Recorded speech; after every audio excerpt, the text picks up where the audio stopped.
Hello and welcome to Hard Copy. I'm Terry Ikumi. Now this week we focus on two very important areas as far as the COVID-19 is concerned: enforcement of the lockdown and surviving the virus. I'll be speaking to two guests. My first guest, Oluwaseun Oshowobi, is a COVID-19 survivor who courageously shared her experience on Twitter. It was quite a compelling read, and we needed to speak with her further. Now, from the confusion she felt at the onset when she was first diagnosed to the uncertainty that followed and her joy when it was all over, we'll find out all that. Tonight on Hard Copy, Oluwaseun, or Survivayo, as she would like to be called, shares her story with us and gives a little more of her perspective on whether or not citizens understand the seriousness of the disease. Oluwaseun, thank you so much for agreeing to speak with us, and welcome to Hard Copy. Thank you for having me. So I'd like to first of all say that it's congratulate you at least for defeating this virus, and secondly for coming forward to share your story. I say that because we understand that there could be some form of stigmatization of persons who have survived this virus or been diagnosed with it. Were you not worried about stigmatization? I'm going to be honest, I was a bit worried about it because COVID-19 is a very new issue, and you don't want your name out there with such a virus, So I was a bit very worried. But then again, I realized I had like a social responsibility to enlighten people about the virus, the symptoms, and my recovery process, because I had read lots of comments that it was false. It was propaganda from governments to embezzle funds. I read so many things, and I felt the need, to share, the reality of the situation, and also to encourage them not to stigmatize those who tested positive. Okay, talk to us about your experience. I'd like to know, first of all, from when you returned from your trip outside the country and the possibility of you contracting that virus. Take us through that process. Did it ever cross your mind that you could possibly have contracted that virus at the time? At no point did I see myself contracting, not because I'm superhuman or something, but because, I took every precautionary measure, washing my hands, sanitizing, dusting surfaces, cleaning them properly. I did everything I could. But then again, I was in a place where I had to meet people. I had to be at high-level events with lots of people. So, and also had to take the tube, public transportation in the UK. So there's, I tried everything humanly possible not to contract it, but I did. And when I did, I didn't even know at the time I felt ill. But I knew the most important thing for me to do was to self-isolate and to get tested, which I did. And when I found that I was positive, I was taken to the isolation center in Lagos, where I was treated and cared for. And again, it was a very tough, situation there because I had to take a lot of medication. I was reacting to the medication at some point, but I knew I had to take them for the purpose of my own health, and I did. I did take them, and I survived. At what point did you start to suspect that you had this virus? Again, I wasn't sure I had the virus, but I knew I was unwell, and it was on the day I returned into the country on my flight. I started having symptoms of fever. I was hot, I was cold, and I was sweating at the same time. So when I arrived at the airport, I was happy to see health care workers there to test, to take, my temperature to check if everything was okay. And then they flagged it that my temperature was high and asked me to step aside, which I did. But a few minutes after we did the check again and said, oh, I'm fine, I'm good to go. So I thought maybe I was overthinking it. But then I got home and, it still wasn't any better. And I knew I had to be tested. And when I got tested, within 24 hours, I was told, I was positive. From your story on Twitter, it would seem that you spent quite a lot of time calling the NCDC, and seemed like there was delayed response. Tell us about your experience calling the help numbers that were provided by the NCDC. Were they as swift as you had hoped? So I did reach out to NCDC, and it was, very easy. However, to get tested was the battle. So, I was told, oh, they will come now, they will come, they are coming. I kept waiting. My parents were anxious because they were like, let's take you somewhere to get tested. But I had to, stay at home and just wait for the healthcare workers to come and test me at home. So it was a bit tough, and even my friend had to go on Twitter at some point, to try to get their attention to test me. So how long did it take from when you called for their attention to when they eventually came for the testing? It was, I think, 24 hours, yeah. At that time, what kind of symptoms were you showing? Over 24 hours. Over 24 hours. At that time, what kind of symptoms were you showing? I was coughing, I had high fever, loss of appetite, dizziness, and all of that. Okay, so when you got to the isolation center, tell us about your experience there.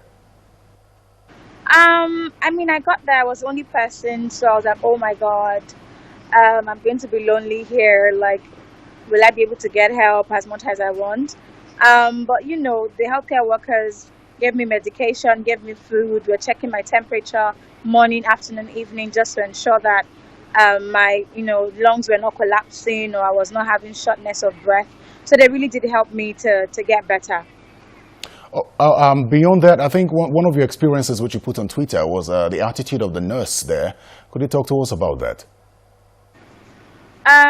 So when I first got to the center, I didn't get the best reception from the healthcare workers.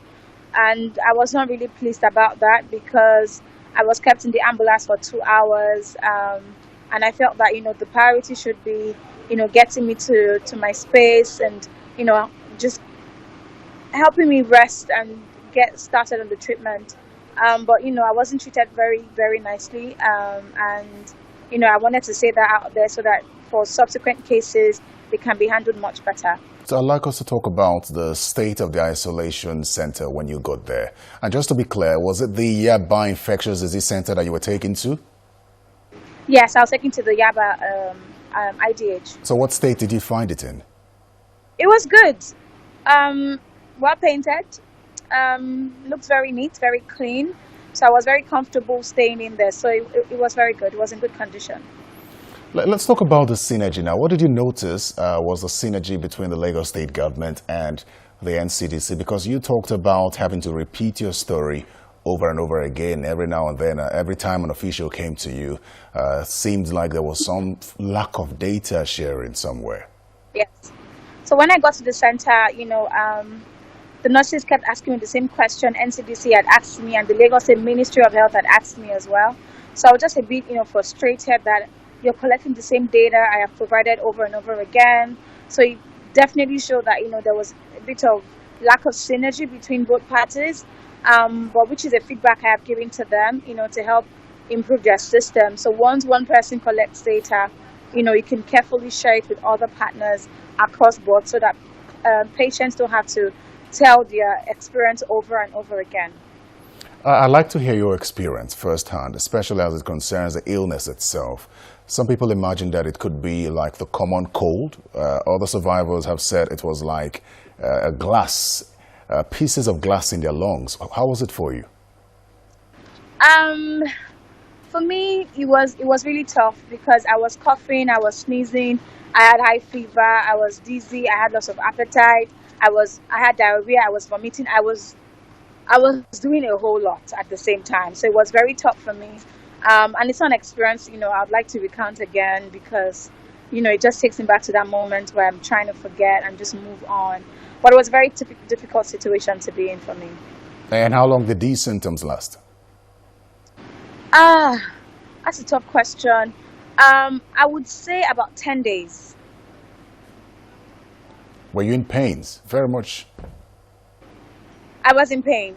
There were times when I was having back pain. My stomach felt like something was moving from my stomach to my throat, and it was painful. And I did relate all of that to the medical practitioners, who were very kind, to give me medication to address all of my medical situation at the time. I can't even begin to imagine that kind of pain. I've had some illnesses myself, but this I've never had, so it's hard to understand the kind of pain you went through. What I want to know from you is, what kept you going? God, my family, my friends, the zeal to fight, the want to live, all of those kept me going, really. Nice. And then there was the long wait to be discharged after you first tested negative. How did you handle that? I just had a conversation with the healthcare workers to, provide factual information about the situation, and we're able to speak about it and resolve it. And I was discharged 3 days after. Now, you have lived this experience, and it's such that till now we still have people who don't believe that this disease exists or the virus exists. Yeah. What would you say to people like that? If you can see me, then it exists. I mean, we just need to self-isolate and stay at home and practice good hygiene at this point, because we cannot have this pandemic run Nigeria, because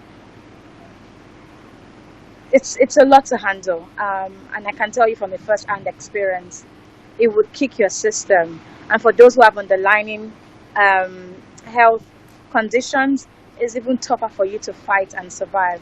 So all I can say is please stay at home. Please, practice social distancing. Let's sort of stop the spread. That's the only thing we can do right now.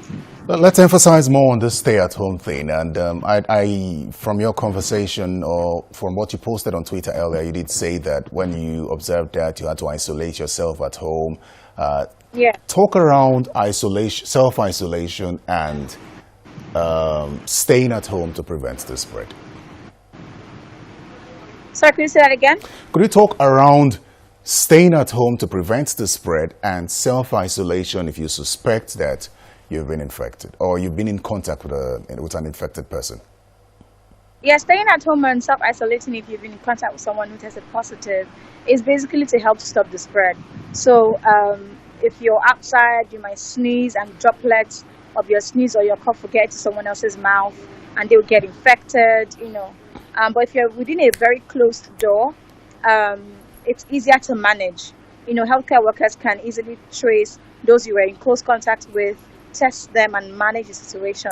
But if you go to the market, mosque, church, parties, everywhere, that's like a lot of people you're having contact with, and it becomes very difficult, to trace them and to test them, and we're spreading the virus that way. Now, you are a big advocate for against gender-based violence, and some of the reports we've seen in this lockdown period all over the world suggest that there could be an increase in gender-based violence. Have you come across any conversations in that regard? Yes, we have, because since COVID-19, we've been receiving influx of cases of domestic violence. There was a day we received 25 calls of domestic violence. We've been getting rape cases as well, because people are now in close contact with their abusers. So there's high tendency for violence to occur within the home. Another thing is, I do understand that at some point you were supposed to be scheduled to start a fantastic consultancy job, and you were also expecting to sign a contract worth millions. You lost them all? Yes, because everything had a timeline for me to sign them, but I couldn't sign them, and it's fine. Really, I'm just grateful to be alive, and that's the most important thing for me.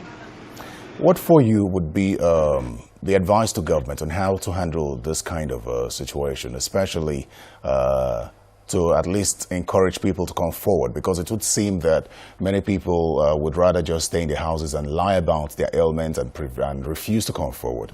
How do you think the government can best pull people forward to at least open up to their symptoms and testing? More awareness, basically, and providing support to people. I've heard people who have lied about their travel history because of stigmatization of those who test positive. So government needs to do more in terms of, creating awareness in this regard. And also we need to test more cases. I believe that we should test more cases right now. Both those who are showing symptoms and those who are asymptomatic. It's important that we're able to test more people to get accurate data, and then, show the enormity of the virus in the country, which will help people then stay at home and take it seriously. But I think people are saying because, we just have 200 cases, it's not a lot, it's not that bad. But if we're testing more and getting more cases and, showing statistics that, listen, it's not a joke, people will sit at home. And also, when we say sit at home, we also need to be able to provide help to those who are sitting at home. For those who are petty traders, those who have small, businesses, they need those daily income to survive. So government needs to support them at this time. All right, just before I let you go, I'd like to know, since you mentioned the need for testing, did any of your family members have to test for the virus since you tested positive? Yes, it was important for them to get tested, and they're all fine. Nice. I'd like to say a very big thank you to you for finding time to come speak with us today. Oluwaseun Oshowobi, thanks for speaking with us on Hard Copy today. Thank you very much for your time.